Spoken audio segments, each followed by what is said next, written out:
Shalom, pembahasan kita pada saat ini adalah Yesus Kristus dalam Injil Lukas.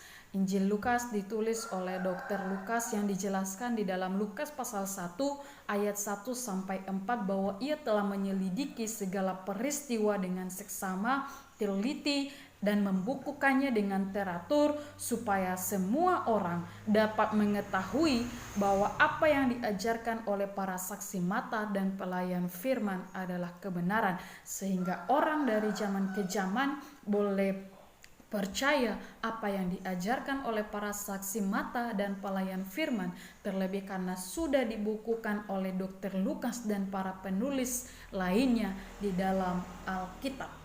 Tentu perlu pemahaman dan pengetahuan yang benar tentang Yesus Kristus yang adalah juru selamat umat manusia yang percaya kepadanya. Di dalam keempat Injil kita menemukan bahwa Yesus lahir, bertumbuh, belajar, bergumul, merasa lapar, melakukan tindakan yang membuat orang lain terheran-heran, sebagaimana dapat dilihat di dalam Lukas pasal 2 ayat 40, juga pasal 7 ayatnya yang keempat. Dia sengsara, menderita, mati, dan pada hari yang ketiga bangkit dari antara orang mati sebagai bukti bahwa Yesus adalah sungguh-sungguh manusia. Selain hal-hal yang menunjukkan bahwa Yesus adalah manusia, harus juga diakui bahwa di dalam hidupnya ia tidak berdosa. Perjanjian baru menyatakan bahwa para ahli Taurat dan orang-orang Farisi tidak sanggup membuktikan bahwa Yesus berdosa sampai pada penyaliban Yesus Kristus. Ketidakberdosaan inilah yang membedakan Yesus dengan manusia yang lain. Selain dari itu, fakta kelahiran Yesus Kristus juga berbeda dengan manusia yang lain karena ia dilahirkan oleh seorang darah, oleh seorang perawan, dan dikandung oleh Roh Kudus sebagai petunjuk bahwa Yesus berbeda dengan manusia yang lain yang dilahirkan secara jasmani oleh keinginan seorang laki-laki. Nah, pembahasan tentang Yesus Kristus dalam Injil Lukas dibagi dalam 3 bagian. Yang pertama, masa kecil Yesus.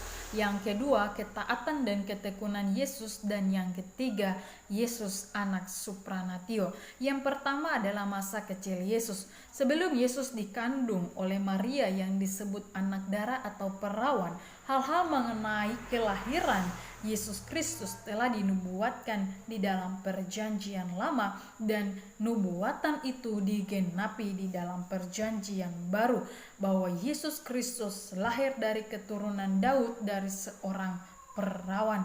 Pemberitaan malaikat Gabriel kepada Maria dalam Lukas pasal 1 ayat 26 sampai ayatnya yang ke-38. Ayat 35 menjelaskan bahwa kelahiran Yesus bukanlah hasil persetubuhan dengan seorang laki-laki, melainkan melalui Roh Kudus, sehingga anak yang dilahirkan disebut kudus, anak Allah, sebab anak yang lahir dari hasil hubungan suami istri tidak disebut kudus atau suci. Tetapi karena Yesus tidak lahir karena hubungan suami istri, maka ia tidak berdosa. Sebab itu ia adalah juru selamat kita. Secara kronologis, Alkitab telah mencatat tentang kelahiran Yesus Kristus di Betlehem dalam Lukas pasal 2 ayat 7. Kemudian ketika ia disunat dan diserahkan kepada Tuhan pada usia yang ke-8, pada usia 8 hari. Lukas pasal 2 ayat 21 sampai 22.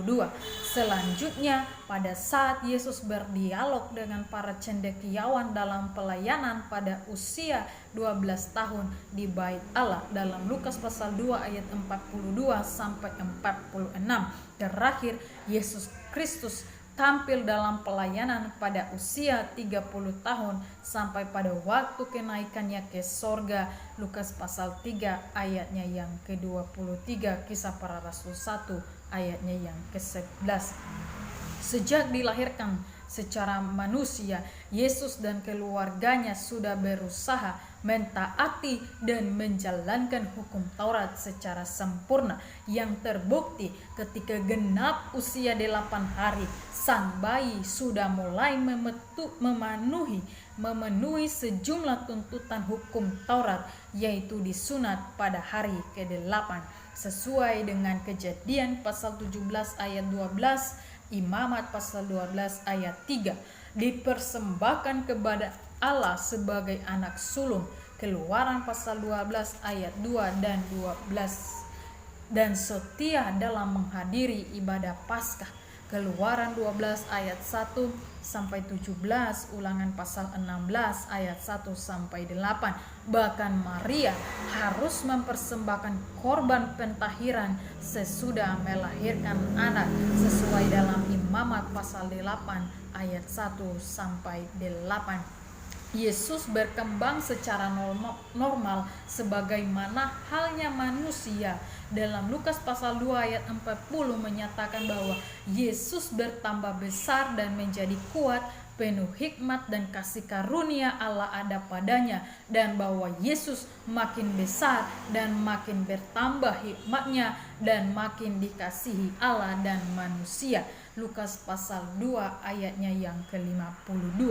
Perkembangan fisik dan mental Kristus tidak disebabkan karena sifat ilahi yang dimilikinya, tetapi diakibatkan oleh hukum-hukum pertumbuhan manusia yang normal dan kenyataan bahwa Kristus tidak mempunyai tabiat duniawi dan bahwa Yesus menjauhkan diri dari perbuatan-perbuatan yang berdosa sudah pasti turut mempengaruhi perkembangan mental dan fisiknya, tetapi bukan semata-mata hasil pelajaran di sekolah-sekolah pada zaman itu.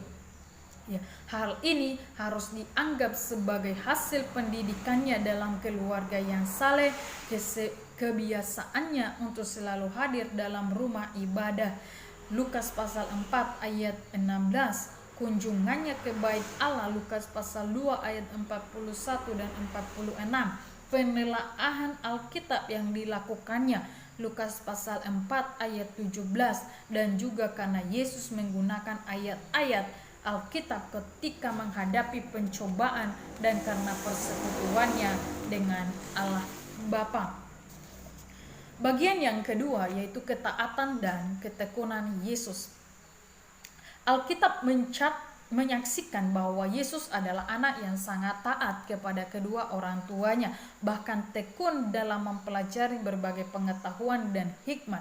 Lukas pasal 2 ayat 51 sampai 52. Karena itu Yesus tidak pernah meninggalkan kedua orang tuanya selama periode usia antara ia lahir sampai pada umur 30 tahun.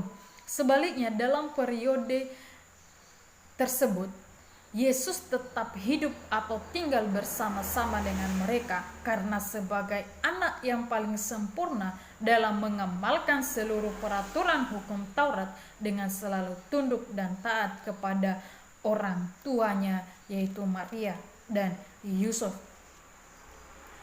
Ia telah berlangsung menyerahkan dirinya atau tunduk di dalam bimbingan dan arahan kedua orang tuanya.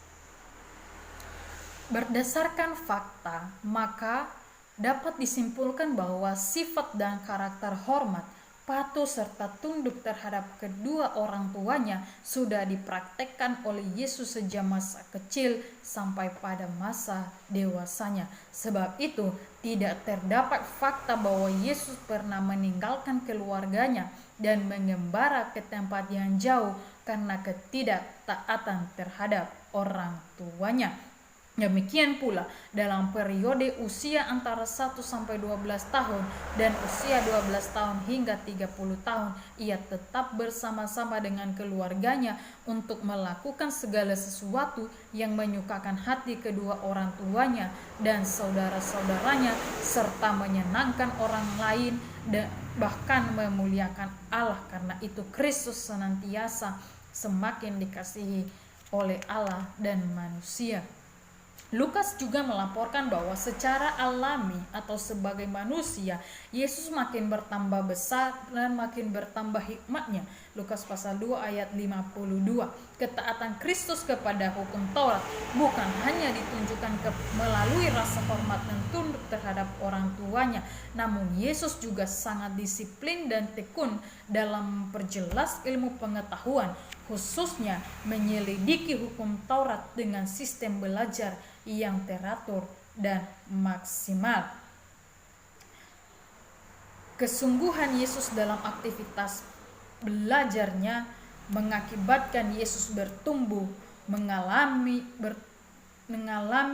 perkembangan secara fisik, rohani, interaksi sosial, dan peningkatan intelektual. Yesus telah menerima perkembangan dan pertumbuhan jasmani, rohani, dan hikmat secara alami sebagai manusia sejati. Karena itu, Kristus telah mencapai strata kehidupan sosial yang tinggi sehingga makin dikasihi Tuhan dan dikasihi manusia. Pertumbuhan Yesus Kristus yang terjadi secara normal, ya. Namun perkembangan hikmat dan pengetahuannya secara bertahap sebagai anak tidak mempengaruhi atau menyempurnakan hikmat pengetahuannya sebagai Allah. Yesus Kristus telah menerima Sofia atau hikmat dan pengetahuan yang diterima langsung dari Allah dan juga pengetahuan yang diperoleh dari hasil mempelajari hukum Taurat secara intensif. Dengan demikian, selain menerima hikmat secara langsung oleh Allah, maka secara manusia Yesus pun berusaha keras untuk menyelidiki dan mempelajari ilmu hukum Taurat untuk memperoleh pengetahuan teologi yang terus bertambah secara progresif sejak masa kecilnya sampai pada ia dewasa. Lukas pasal 2 ayat 40 dan 52. Bagian yang ketiga adalah Yesus anak supranatio. Karena ketaatan dan rasa hormat yang tinggi kepada orang tua serta ketekunannya di dalam menjalankan disiplin belajar, maka secara manusia Yesus dikenal sebagai anak yang sangat jenius dan berpengetahuan sempurna. Fakta ini terbukti ketika di umur 12 tahun sesudah Yesus Kristus disunat dan diserahkan kepada Allah, ia tampil di bait Allah dan berdiskusi dengan kaum alim ulama, yaitu para pemikir dan teolog Yahudi. Yesus berdialog, bercakap dengan para ahli itu mengenai topik pembahasan yang sesungguhnya belum pantas disajikan atau didiskusikan oleh anak seusia Yesus. Ya, terdapat sejumlah peraturan yang wajib dilakukan oleh semua masyarakat Yahudi, baik peraturan yang ada di dalam hukum Taurat Musa maupun dalam Misna dan Midrash Yahudi. Ya, untuk meneliti dan menyelidiki dan menafsirkan teks-teks atau dokumen dalam Perjanjian Lama. Karena itu, Yesus berada di bait Allah untuk memenuhi tuntutan bahwa anak laki-laki Yahudi yang sudah berusia 13 tahun wajib menjadi anggota penuh dari asosiasi sinagoge. Karena itu, Yesus berada di bait Allah pada usia 12 tahun. Dan untuk memenuhi semua tanggung jawab yang diterimanya melalui sunat. Namun untuk berada di bait Allah, rumah Bapaknya, memang merupakan suatu kewajiban bagi anak manusia. Lukas pasal 2 ayat 21 dan 49. Dengan demikian, sebagai manusia, Yesus sangat setia dan taat kepada tuntutan firman Allah serta semua peraturan lainnya yang berkaitan dengan dirinya.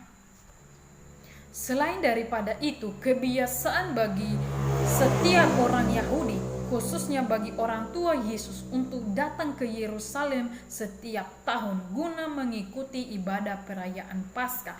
Lukas pasal 2 ayat 41 sampai 42.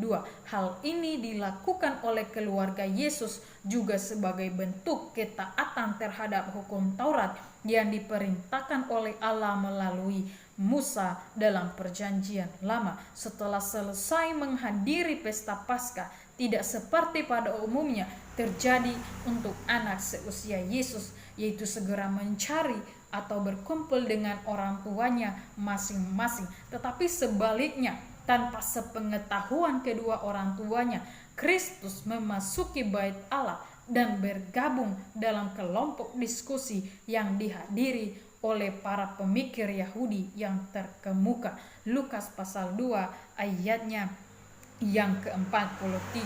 Memang sangat tidak masuk akal dalam harapan para ahli Taurat jika remaja seusia 12 tahun itu dapat memberikan kontribusi pemikiran yang berarti dalam diskusi dan dialog yang sangat berat itu. Namun semua cendekiawan dan para ahli pikir menjadi takjub ketika menyaksikan kecerdasan Yesus dalam hal melontarkan dan menjawab pertanyaan-pertanyaan krusial atau berat dengan pemikiran yang cemerlang. Lukas pasal 2 ayat 46 sampai 47. Dengan demikian, kita memahami dalam pembahasan tentang Yesus Kristus dalam Injil Lukas bahwa Yesus Kristus lahir dari anak darah Maria atau perawan melalui Roh Kudus yang merupakan penggenapan dari nubuatan perjanjian lama. Ia lahir bukan dari hubungan suami istri, tetapi ia dikandung oleh Roh Kudus, sehingga Yesus Kristus itu kudus, anak Allah, dan ia tidak berdosa. Dalam keadaannya sebagai manusia, ia senantiasa taat, tunduk kepada kedua orang tuanya, taat dan tunduk juga pada aturan-aturan hukum Taurat. Selanjutnya, Yesus Kristus adalah anak supranatio, anak yang Allah yang memiliki kecerdasan tingkat intelektual yang tidak sama dengan manusia yang terus belajar banyak hal, tetapi hikmat Yesus Kristus lebih daripada itu, sehingga orang terheran-heran atau takjub terhadap pengajaran dan jawaban daripada Yesus Kristus ketika ia berdialog atau berbicara dengan para alim ulama. Demikian presentasi tentang Yesus Kristus dalam Injil Lukas, dan harapannya kita dapat memiliki pengetahuan dan pemahaman yang benar tentang Yesus Kristus yang adalah Tuhan dan Juru Selamat kita. Terima kasih, Tuhan Yesus memberkati.